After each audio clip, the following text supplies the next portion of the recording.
My name is Preston, and this is my church. Today, we'll be talking about money and how a healthy relationship to money can make it truly possible for people to say, this is my church. Let's start with an exercise to help us consider our relationship to money. Think about this question to yourself and fill in the blank. I love to money. I love to save money. I love to think about money. I love to make money. I don't know about you all, but I love to spend money. From buying coffee at the coffee shop to the latest, greatest technology, if there's cash in my pocket, I swear it's on fire. It burns a hole right through my jeans and into the hand of whoever's the nearest cashier. I don't know what kind of cash you guys get from the bank, but I'm pretty sure they print mine with wings that make it fly away. But I guess it makes sense that it feels like our money has wings when we think about all the ways in which we spend our money. From rent and electricity to water and food, clothes, Christmas gifts, household things that need fixing, there are a ton of things in our lives that require money. I mean, I'm a newlywed, and I still have 36 line items in my budget.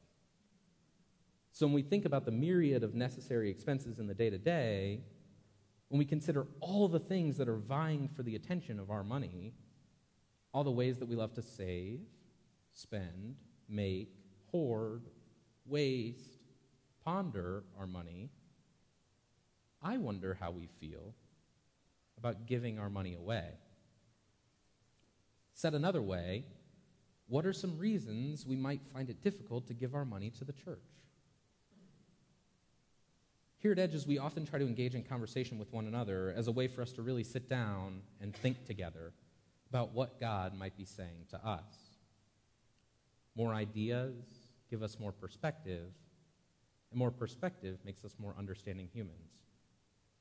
This understanding of each other brings us closer as a community and closer to God. So in a bite-sized phrase, call it out. What are some reasons we might find it difficult to give our money to the church?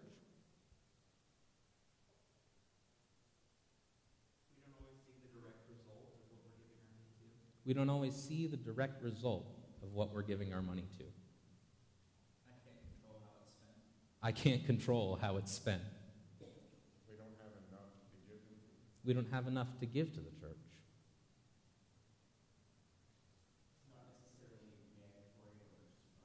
It's not mandatory in order to survive.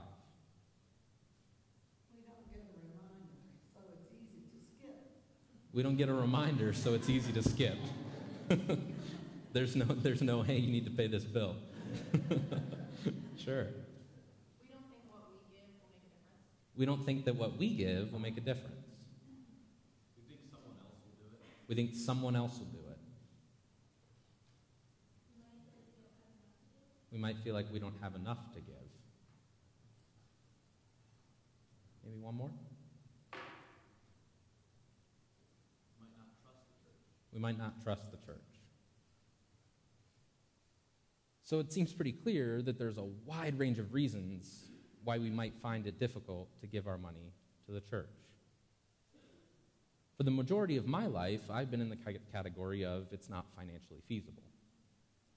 About 3 years ago, once I had a more regular job, I stepped out of that category into there are better things to spend my money on. I've always been in a place where I give a ton of my time to the church and not my money because there's a piece of my life that was too difficult to separate with. Whether you're a saver or a spender, I think we can all appreciate the value of spending money on people, places, experiences that we love. And I love this church, so why is giving money to the church so hard? Maybe this is the kind of difficult challenge that can make us wonder a question like, what can we learn about giving from God?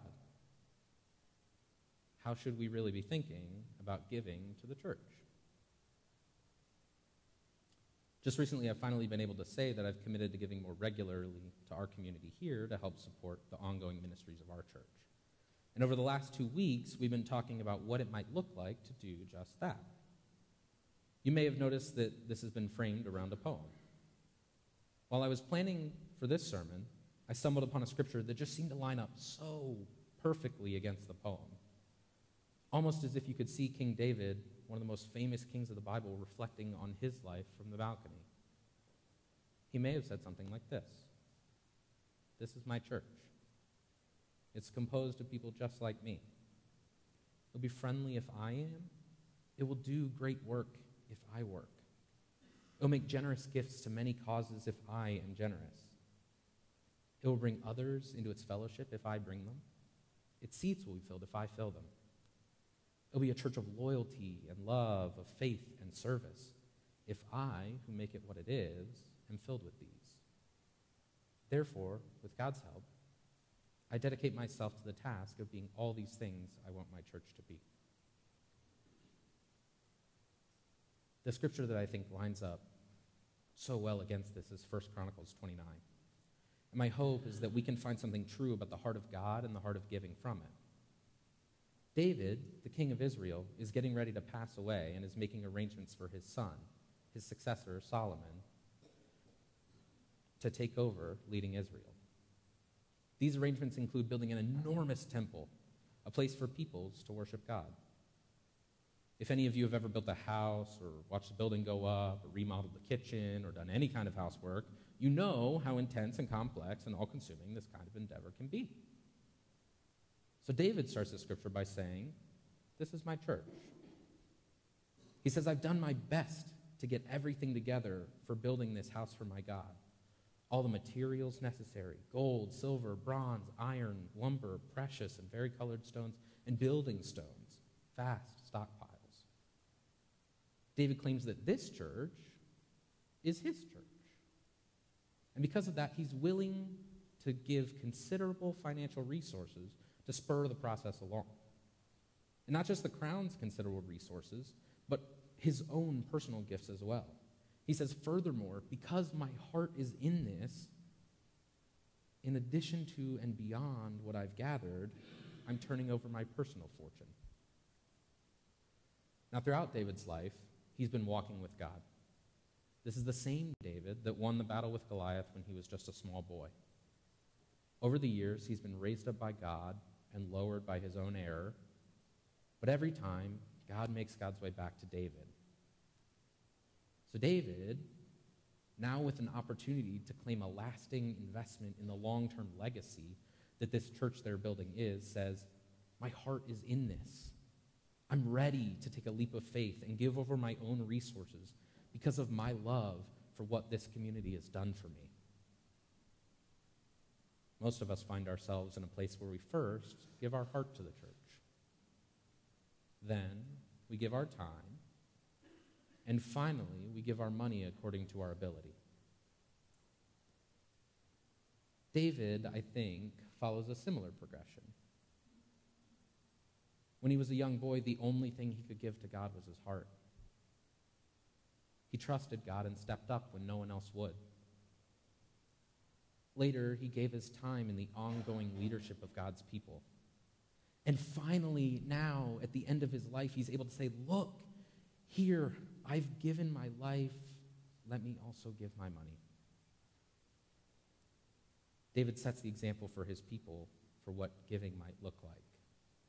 And he shows his community that the church, will be generous if I am generous. Then he turns to his friends and says, "And now how about you? Who among you is ready and willing to join in the giving?" Using that come go with me spirit, David invites his people to take a step out of their comfort zone and give willingly to this massive undertaking. In much the same way, I think God offers us this opportunity. Jesus says, "Come go with me, worship with me, live with me, put your heart into your faith with me." And we also find that when we give our heart, our time, and our money to the church, we witness the great work that is already occurring and continues to occur because of our efforts. Giving allows a community to let go, to take a step out of our own control, and allows us to really be able to witness the amazing work that God is doing in building this house. The scripture says that ready and willing, the heads of families, the leaders of the tribes of Israel, commanders and captains, stewards of the king's affairs, they all stepped forward and gave willingly. These people had to be ready. David doesn't ask the people who aren't ready to give to step up. He says to the people that have already given their heart, who have already given their time, to join in the giving. He says, who among you is ready and willing? Then the writer says, and all the people were full of a sense of celebration. All that giving, and all given willingly, freely. David is so overwhelmed by the joy of the people around him, by the giving that's going on, that he blesses God and he blesses his people. He says, blessed are you, God of Israel, our Father from of old and forever.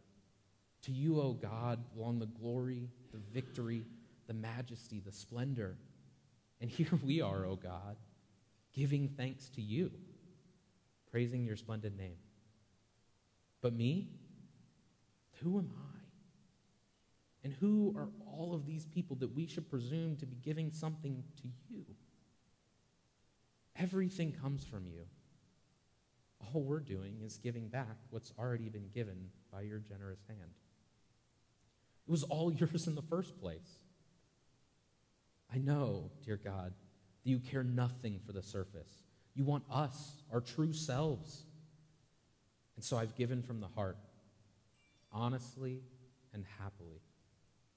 And now see all these people doing the same, giving freely, willingly.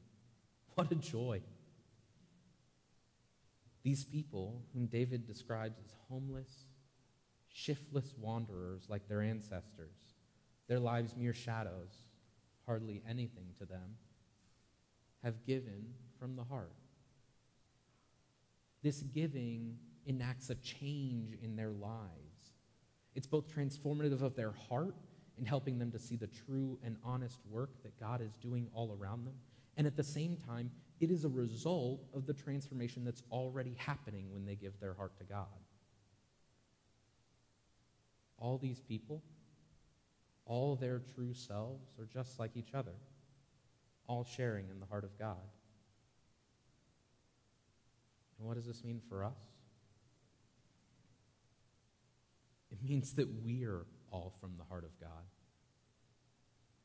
We all are homeless, shiftless wanderers, all of our lives coming from God. It means that every single person, we're all just like each other. In the words of the poem, our church is composed of people just like us. These people are friends and family and neighbors, the people all around us. They're the people whose hearts and lives are actually changed by our giving. By giving our heart to God, by giving our heart to the church, we set an example of what a life rooted in faith might look like. By giving our time, we make a real difference in the tangible things that the church does. And by giving our money, we make it possible for people to be able to give their time to the church. We give others the opportunity to have a place to give their lives as well. Our church will be a church of loyalty and love, of faith and service, if we, who make it what it is, are filled with these. We talked earlier about what reservations we have with giving our money to the church. But our money probably isn't the only thing that we have reservations about. In my opinion, the same reservations that we have about money can be just as easily translated over to any other church giving. A few parallels like, we're not sure our time is being spent right. We don't trust someone else's leadership to do the right thing with our commitment. We don't have enough time on our hands. There are better things to give our heart to, better things to spend our time on. If I choose things that only I care about, then the benefit to me will be greater, won't it?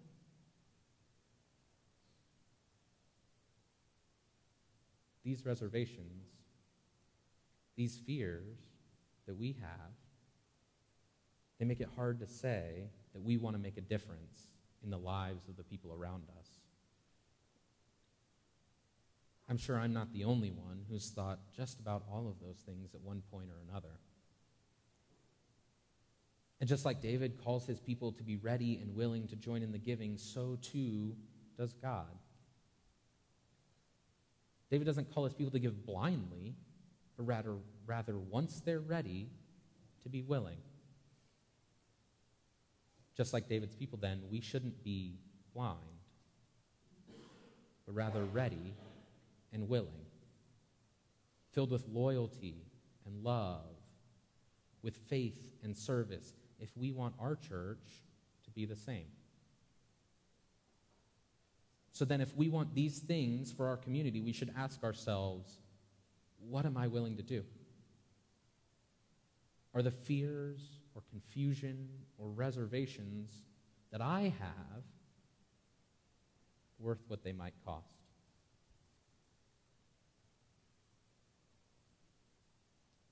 Our church will bring other people into its fellowship if we bring them. Its seats will be filled if we fill them. David articulates this when he's first asking his community to step up and help with this huge undertaking.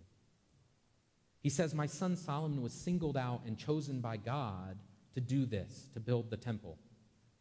But he's young and untested, and the work is huge." And then, get this. He says, this church, this is not just a place for people to meet each other, but a house for God to meet us. How amazing. Not only does bringing together the people of God make a place for them to be in right relationship with each other, but this work literally makes a place for God to be in right relationship with them. Their giving helps to set up a home for generations to come.